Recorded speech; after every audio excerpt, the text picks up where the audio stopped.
The room is cold, but it's not the air. It's a chill that starts in your gut and spiders up your spine, a frost that settles behind your eyes. She just spoke. The words were simple, almost gentle, but they landed like shards of ice in your mind. You feel a familiar vertigo. The floor seems to tilt. Your own thoughts become a confusing echo chamber, and her voice is the only clear sound inside it. This isn't a simple disagreement. This is a quiet, methodical dismantling of your reality. It's called covert gaslighting. It doesn't scream, it whispers, it doesn't punch, it nudges, and it uses phrases so common, so seemingly innocent, that you blame yourself for feeling the sting. Today we pull back the curtain. We give voice to the silence. We expose the 3 phrases she uses, not just to win an argument, but to break you. The first weapon is disguised as a judgment of your character. It's the sound of your own feelings being turned against you. Phrase 1, you're being too sensitive, or its venomous cousins, you're overreacting. Why are you making such a big deal out of this? Let's paint a scene. You bring up something that hurt you, a broken promise, a dismissive comment she made in front of friends. Your voice is quiet, your heart is racing. You are offering her your vulnerability on a silver platter, and she looks at you, not with empathy, but with a slight tilt of her head, a look of clinical analysis. Then she says it. You're being too sensitive. The impact is immediate. The conversation is no longer about her actions. It is now about your flawed reaction. She has expertly reframed reality. The problem isn't what she did. The problem is that you feel. This is not an accident. It is psychology. By labeling you too sensitive, she invalidates your emotions. She teaches you slowly and painfully that your emotional compass is broken, that you cannot trust what you feel. Eventually, you stop bringing things up. The risk of being labeled, of being seen as flawed, is too great. Silence becomes your armor and your prison. The second weapon is a direct assault on your memory. It is the rewriting of history in real time. Phrase 2, I never said that, or its insidious variations, that's not how it happened. You must be misremembering.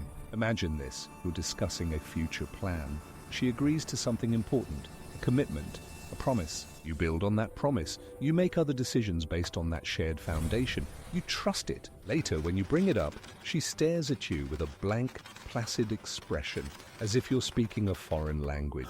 I never said that, she says. The words are calm, certain, absolute. And in that moment, the foundation of your reality cracks. Was it a dream? Did you invent the entire conversation? You search your mind, replaying the memory. But her certainty is a powerful acid, dissolving your own. This is a tactic called reality denial. She is not just disagreeing with you, she is erasing a shared past and replacing it with a version that suits her. She creates a fog of confusion. In this fog, you can no longer trust your own perceptions. You start to second-guess everything. Your mind becomes a liability, and her mind becomes the only source of truth. You become dependent on your own manipulator for your sense of reality. The final weapon is the most brutal. It is a direct strike against your sanity, a questioning of your very mind. Phrase 3, you're imagining things, or its devastating equivalents. You sound crazy right now. I think you need help. This is the kill shot. It moves beyond denying your feelings or your memories. It denies your sanity. Here is the scenario. You notice a pattern, a series of strange coincidences, a lie you caught her in. You gathered your courage, you present your evidence, your logic.